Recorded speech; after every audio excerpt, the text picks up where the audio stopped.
बात करेंगे तुष्टीकरण की, क्योंकि यह आरोप लग रहा है कि सेकुलरिज्म का झंडा लेकर कुछ नेता तुष्टीकरण का एजेंडा चला रहे हैं। रामनवमी से ठीक पहले ममता बनर्जी ने एक तरह से चेतावनी देते हुए कहा कि मैं रामनवमी का जुलूस नहीं रोकूंगी, लेकिन याद रखना रमजान का पाक महीना चल रहा है और अगर तुम किसी मुस्लिम इलाके में हमला करते हो तो उसके खिलाफ जोरदार कानूनी एक्शन होगा। यानी खुद एक सीएम ने इलाके को हिंदू मुसलमान में बांट दिया। कुछ मीडिया रिपोर्ट्स में तो यह कहा गया कि ममता बनर्जी ने मुस्लिम इलाकों में प्रभु श्री राम की शोभा यात्रा नहीं निकालने की चेतावनी दी थी, लेकिन नीतीश कुमार भी पीछे नहीं है।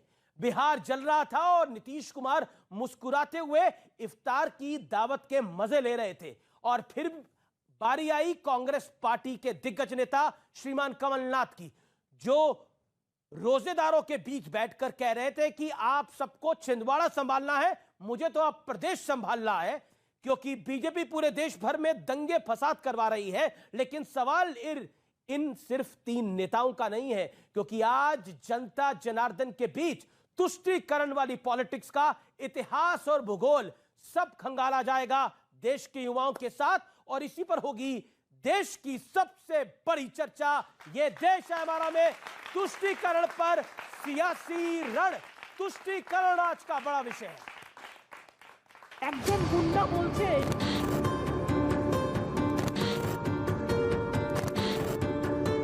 क्या सेक्युलरिज्म का ढोल पीटने वाले कुछ नेता तुष्टीकरण का एजेंडा चला रहे हैं? रामनवमी और हनुमान जन्मोत्सव से पहले ममता बनर्जी के बयान पर सियासी बवाल मच गया। আমি রামনবমীর মিছিল আটকাবো না, একটা মুসলিম এরিয়ায় গিয়ে হামলা করলে মনে রেখো তার বিরুদ্ধে আইনত পদক্ষেপ নেবে।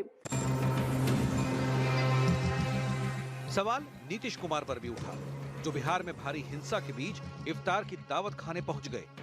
बैकग्राउंड में लाल किले की तस्वीर भी मौजूद थी। देखिए, सारे लोग जिस प्रकार से तुष्टीकरण की राजनीति कर रहे हैं, खाली एक वर्ग के वोट साधने की कोशिश कर रहे हैं और दूसरे वर्ग को पिटने के लिए छोड़ रहे हैं। सेकुलर दुकान का कम्युनल पकवान का पराक्रम चल रहा है। सेकुलर चोला और कम्युनल झोला लेकर के घूम रहे हैं। आप कुछ करें तो फिर वो रामलीला, और वही काम दूसरी पार्टियां करें तो रासलीला। दोनों मुख्यमंत्री वरिष्ठ नीतीश जी भी, ममता जी, ये उन पर छोड़ना चाहिए। इसके बाद नंबर आया कांग्रेस के बड़े नेता कमलनाथ का, जो रोजा इफ्तार में रोजेदारों से कहने लगे, आप सबको छिंदवाड़ा संभालना है, मुझे प्रदेश संभालने दीजिए, क्योंकि बीजेपी पूरे देश भर में दंगे फसाद करा रही है। आप सबको छिंदवाड़ा संभालना है, मुझे प्रदेश संभालने दीजिए। आप सब जगह देख रहे हैं क्या हो रहा है पूरे प्रदेश में, किस तरह दंगा फसाद पूरे देश भर में ये कर रहे हैं, दंगा फसाद। और जहाँ तक इफ्तार की बात है या होली मिलन की बात है या दीपावली के टाइम पे एक दूसरों की मिलने की बात है, हमारे देश में गंगा जमुनी तहजीब चलती है। देश के संसाधनों पर पहला हक, और कांग्रेस मुसलमानों की पार्टी है, यहाँ तक पहले भी कई बार तुष्टीकरण का मुद्दा उठ चुका है। लेकिन सबसे बड़ा सवाल है कि क्या कुछ नेता वोट के लिए सामाजिक सौहार्द पर चोट पहुंचा रहे हैं? आज इसी सवाल पर जनता के बीच होगी सबसे बड़ी बहस। तो जनता जनार्दन के बीच ये सबसे बड़ी बहस होगी। एक बार फिर अभिनंदन है आप सबका। मेरे साथ कौन कौन जुड़ रहा है?